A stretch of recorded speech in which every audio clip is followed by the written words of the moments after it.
Estamos con Annie Thomas de la Embajada Francesa en España. Ha comentado en su ponencia que la nueva ley sobre prostitución en Francia es abolicionista, pero la sociedad francesa en general se siente abolicionista. ¿Cómo ha evolucionado la opinión pública en estos años? Hace mucho tiempo que Francia tiene una posición abolicionista, desde los años 60. Lo que parece en este momento en el debate público es que esta postura política se había un poco olvidado en la sociedad y que con las nuevas formas de prostitución, las formas modernas, con internet y también con una forma de consumo de turismo sexual, se había olvidado un poco la posición ideológica de Francia. Así que unos políticos del Congreso, de los diputados, han decidido el año pasado hacer una misión parlamentaria para un poco examinar lo que se pasa en Francia sobre la prostitución. Y lo que han visto en Francia con estas nuevas mutaciones, pero lo que han visto en las fronteras de Francia, por ejemplo, lo que se pasa en la frontera con España, con esta forma de turismo sexual de los franceses, bueno, ha puesto un poco en marcha un nuevo debate sobre esta situación. ¿Y qué supone esta nueva ley respecto a las leyes anteriores? No se trata de momento de una ley, se trata de una resolución. Esta resolución es un acto parlamentario. Esta resolución tiene como valor de decir de nuevo que Francia es abolicionista, de decir también que tenemos que ir más allá contra la trata de seres humanos y la violencia contra las mujeres. Se trata de decir también que la prostitución no es algo voluntariado, no es un voluntariado y no es un trabajo. Y que hay que pensar también a tener políticas públicas más eficientes y a penalizar al cliente. Esta resolución, se trata de fortalecer la posición abolicionista, pero diciendo también tenemos que mirar hoy en día en el cliente. Muchas veces en la prostitución miramos la prostituida, los proxenetas, el orden público, la policía, los tribunales, todo eso. Pero se mira muy poco el cliente y eso es el valor de esta resolución.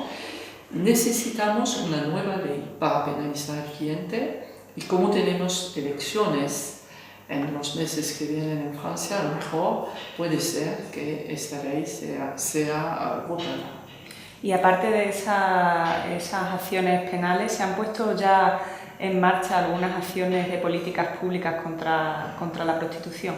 Sí, porque la prostitución tiene estos dos planos, lo penal y también las ayudas para las prostituidas que son consideradas como víctimas.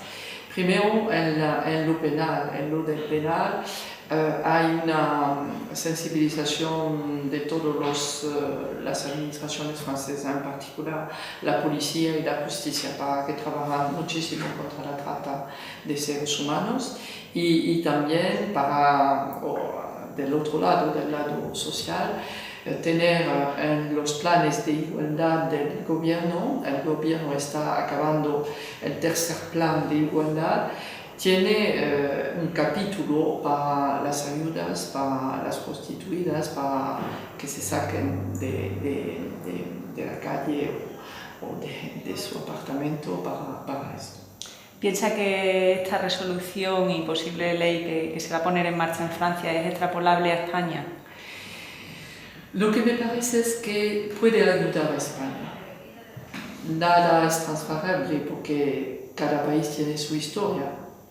Y la historia de España es una historia de dictadura, lo es de transición democrática y de amor de la libertad. Me parece que este amor de la libertad en el mundo de la prostitución está derivando de manera muy fuerte. No se puede trasposar, pero se puede mirar cómo lo hace y cómo lo que para mí es muy importante es que ver cómo la legislación francesa de una manera muy importante ha bajado el número de prostituidas y ha bajado también el consumo sexual. Pero lo vemos, esto existe porque somos en una sociedad patriarcal, en una sociedad de desigualdad, y si no haces siempre un paso adelante, vas a hacer un paso detrás. Así que me parece el momento para España mirar un poco lo que se ha desarrollado en su país con esta libertad muy grande, que otros ámbitos muy interesantes, pero en el ámbito de la prostitución me parece que tenéis hoy en día una situación que va a ser realmente un problema social muy grave. Y es por eso que Francia no tiene que dar lecciones a España, como Argentina no tiene que dar lecciones a España, pero mira un poco lo que se pasa en nuestros países, sí me parece muy interesante. Y quiero añadir en conclusión también, es que somos todos en Europa y queremos construir la Europa social, que es la Europa menos conocida, a hay menos cosas. En este momento hablamos mucho de la Europa política, de la Europa de los presupuestos, budgetaria y todo eso, pero la Europa social sí hay que construirla y no podemos construir sin hacer miradas cruzadas en los modelos. Pues muchas gracias. Muchas gracias a vosotros.